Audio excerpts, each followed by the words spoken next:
Temperature check for some streaky hitters right now, and Brendan Donovan has really turned things up. 3 for 4 with a walk, a run, and an RBI. Last 19 games, he is batting .366 with 4 homers, 15 RBI, 2 steals, lots of line drives. He's up to 90% rostered, and I don't know that he's a huge difference maker in a categories league, Chris, but in points leagues, Brendan Donovan feels like someone that will be a must-start player at the rest of the season, just based on his versatility and his skill set. Yeah, when you said must-start player, I kind of recoiled a little bit, but then having second, third, and outfield eligibility, that does mean that in roto leagues, you can start him in 6 different lineup spots, I guess with utility. It means in a points league, you can start him in, 3 of the 7 overall, 4 of the 8 lineup spots. So yeah, I think I don't really buy Brendan Donovan as like a difference-making player in any fantasy format, really. I think the skill set is that more of a, mid 700s OPS, not a lot of stolen bases, not a ton of power, but because of the versatility, I think a 90% roster rate feels okay. I don't think he should be dropped or anything. Yeah, in a categories league, there's just not going to be enough power or speed. Look, in deeper lineups, he has utility just because he plays every day. But in a points league, he's one of those guys where at the end of the season, you look up and realize, wow, this guy averaged 3 fantasy points per game. Yeah. He was just a starter all season, and he just feels like one of those players. That's Brendan Donovan. George Springer has been turning things up ever since I put him on the drop-o-meter, Chris. Last 8 games, a .480 batting average with 4 home runs, 13 RBI. I don't really think anything has changed. I think, hey, maybe George Springer just got off to a really slow start the first 3 months, and now he's turning back into George Springer. Yeah, I mean, look, I get it. Anytime you have a 34-year-old who gets off to a really, really poor start like George Springer did, you always have to ask the question, right? Like, you're not doing your job if you don't ask the question, should we be worried about George Springer? Should we be dropping George Springer? You're not doing your job as a fantasy analyst. You're not doing your job as a fantasy player if you're not asking that question. But you look up and all of a sudden George Springer's expected WOBA identical to last season, 332 for the season. What is his current actual WOBA? 288. All right. So he's really trailing. Yeah. But like the batted ball profile isn't really that different. He's traded some fly balls for ground balls. That's a bad thing, obviously, but still pulling the ball. The quality of contact isn't significantly worse. It hasn't been good in quite some time, but he's still remained a pretty productive player. And, the one thing we have seen from George Springer last year and now this year is the bat isn't what it used to be, but all of a sudden he's running. It's 3 years in a row now where he had 14 in 2022, 20 last year, and now 9 through the first half of the season. So, I think Springer is someone you're just going to leave in your lineup the rest of the year. Look, we're right about at the midpoint, and he has 9 homers and 9 steals. So would it really surprise anyone if George Springer manages to go 20-20 by end of season? Yep. I don't think so. Where the batting average will wind up, that's a little bit tougher because he's at 215. I'd think something around 250 the rest of the way is probably where I'd put my expectation. Maybe 260. 250 the rest of the way. So that will probably only get his overall batting average up to 230. 230, 240. Yeah, that's probably where I'd peg it the rest of the way. All right. Austin Riley has been much better as of late. He went 1 for 4 with his 10th home run last 17 games, 356 batting average, 7 homers, 14 runs, 12 RBI, and OPS over 1200, 95.2 average exit velocity. This is the Austin Riley we've been waiting for, and I kind of feel like we get some version of this. I don't think we get a prolonged slump as long as it was this season. But Austin Riley, if you look at his month-by-month production in previous years, he does go on these streaks where he's, one of the hottest hitters in baseball, and then he slows up a little bit.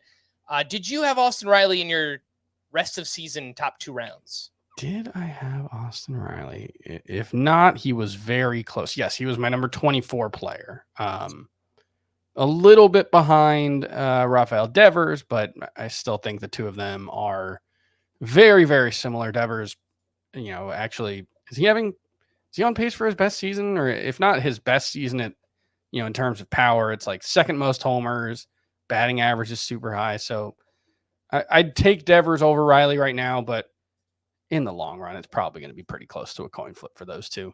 Yeah, Rafi Devers right now batting 287, 18 homers, 50 runs, 47 RBIs. So again, we're right at the midpoint. You double those numbers, 36 homers would fall just short of a career his high career has for Devers, 38, but right around 100 runs, right around 100 RBI. This is what Rafi Devers does. Rafi Devers does. And specifically with Riley, when you've got a player of his caliber at his age, he's what, 27, 28? Yeah, he's right in his prime. 3 elite years in a row coming into this one. That's one where, like, even if his quality of contact had cratered through the first month or two of the season, I just wouldn't really care, because all that tells me is, yeah, this guy's slumping and he's going to be fine moving forward, because I have a lot of faith in the skill set that he's shown over the past 3 years. It's sort of similar to Julio Rodriguez, where I can't give you one specific thing about Austin Riley in the first 2 months that made me believe he was going to turn around, except that his name is Austin Riley and he did what he did for 3 years in a row prior. Mm-hmm. Yeah, and he does have a ways to go. On the season, it's a 250 batting average, a 752 OPS, but he's another one. By end of season, would it really surprise us if he, winds up hitting 270 with an 850 to 900 OPS?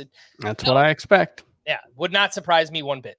Seiya Suzuki has really turned things up over the past 30 games, 277 batting average, 7 homers, 13 runs, 18 RBI, 6 steals. So running quite a bit as well with a 911 OPS. He's hitting the ball hard. The barrels are there. He's striking out more. It looks like he's kind of sold out a little bit for hitting fly balls and trying to get to that power a little bit more. But yeah, last 30 games, this is exactly the player we were looking for with Seiya Suzuki. Yeah, and feels like, given the trade-off of more fly balls, more strikeouts, could also be a player who is adversely affected by the poor offensive environment that we saw in the first couple of months. And, we've seen a big offensive turnaround league-wide. We expected Chicago to be a place that, as the weather heated up, the ball would fly further. And that might just be what we're seeing with Seiya Suzuki, where the skill set hasn't really changed as the season's gone on. It's just become a better environment for that skill set to thrive. Yeah. Ask his teammate Shota Imanaga how that's going right now. Yeah. So, it's kind of been the opposite for Shota Imanaga. Last name on this list is Jackson Chourio, who stayed hot. He's in Coors Field right now, so obviously a great place to hit. 2 for 4 with his 9th steal. Last 25 games, batting .333, 4 homers, 16 runs, 18 RBI, 2 steals. Just a 15% strikeout rate during that time. Still hitting way too many ground balls, 58% during this stretch. But I think it's happening, Chris. I think if he can just raise that launch angle a little bit, get that ground ball rate to 50% in the second half, I really think that we could see just a big breakout second half for Jackson Chourio. Yeah, I mean, we talked about him last week, and I think Scott was a little skeptical of the apparent turnaround with Chourio, and I think it's reasonable, right? Like, he, like you said, he's still hitting the ball on the ground way too often.